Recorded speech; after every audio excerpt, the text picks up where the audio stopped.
Hello guys, today let's talk about belief creates reality. Over the past few years, I've experienced things that once existed only in my dreams but slowly became real. It's been an incredible journey, and I realized that my beliefs played a powerful role in turning those dreams into reality. Belief creates reality. Nung nag-decide ako na magkaroon ng, sabi ko, nag-declare ako na magkakaroon ako ng BMW. That was 2012, no? Bago pa lang yon 2010, nagdi-declare na ako ng BMW. Pinagtatawanan ako ng iba kasi sinasama ko sa slide yung BMW, malapit na. Yung iba, niloloko na ako. Nasaan na yan? Puro ka malapit na, di ba? Dumating yung time tuwing lalabas ako, no? Meron na naman akong sasakyan at the time, Innova. Dadrive ako, kaliwat kanan, puro BMW nakikita ko. BMW. One time nasira yung Innova natin, pinagawa natin sa Pasong Tamo, no? Aba, doon sa pinagpagawaan ko ng Innova, meron dong BMW na tindahan. Pinasok namin, kasama ko si Kat. Meron doon naka-display. Pinicturean ko, nagpa-picture ako, nagpa-compute ako kung magkano, everything. To cut the story short, alam mo, yun mismong pinicturean ko, pinakompute ko, pati kulay, nakuhan po natin ng 2012. Nagkatotoo talaga. Oh, belief create reality. 2023, nag-resort kami, ano? Punta kami sa isang resort, nag-rent lang kami. Napakaliit ng resort. Wala pang 300 square meter, ang dami namin, siksikan. Yung iba nga, di na makatulog ng sa sasakyan na natulog eh. Oh, isipin mo, pati hindi ko downline, nagpunta ron, nagpanggap na downline ko. Oh, that was 2023, no? Kinabukasan, alam nyo, nagkaroon kami ng declaration. Ako, nag-declare ako, sabi ko, magkakaroon tayo ng ganitong resort. 2023 ng September. Declaration lang. May naniniwala, merong hindi, no? Pagdating ng January, no, naghahanap tayo ng lote, etc. Nakakita tayo 500 square meter.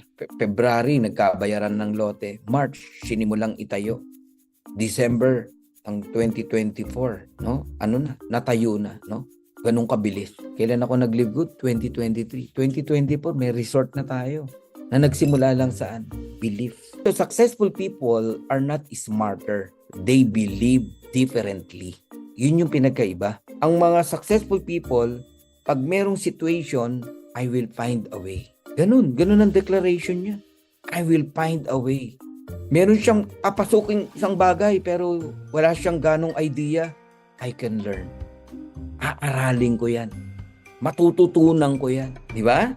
Meron siyang situation na medyo hirap sa buhay pero I deserve success. Ganyan mag-isip, no?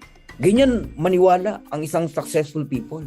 Wala pa man, they believe or she believe, he believed, no? Na he deserved to become successful. But unsuccessful people, pag merong opportunity, anong sagot niyan? It's not for me. It's too hard. I'll try later. Wala akong experience eh.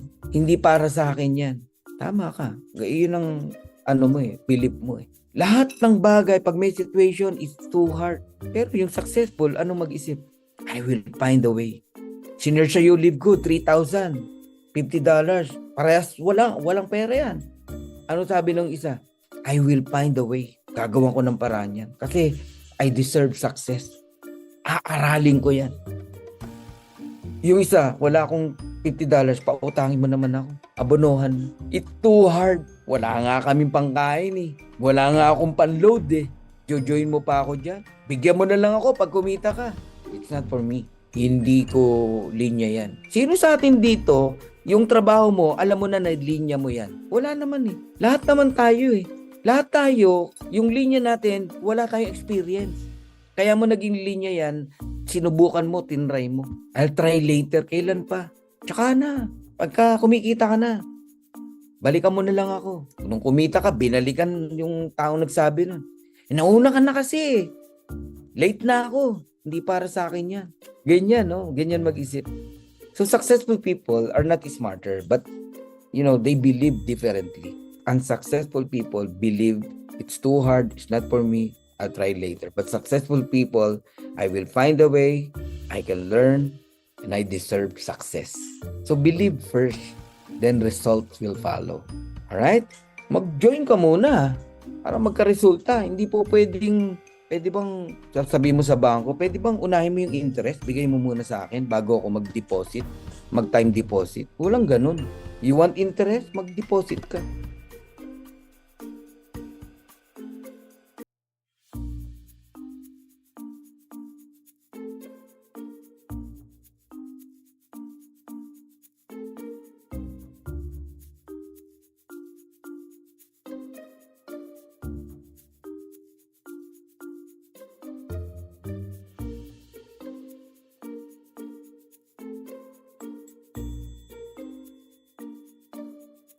If you got value from this video, make sure to like and subscribe to the channel for more content about mindset and network marketing. I'll see you in the next one.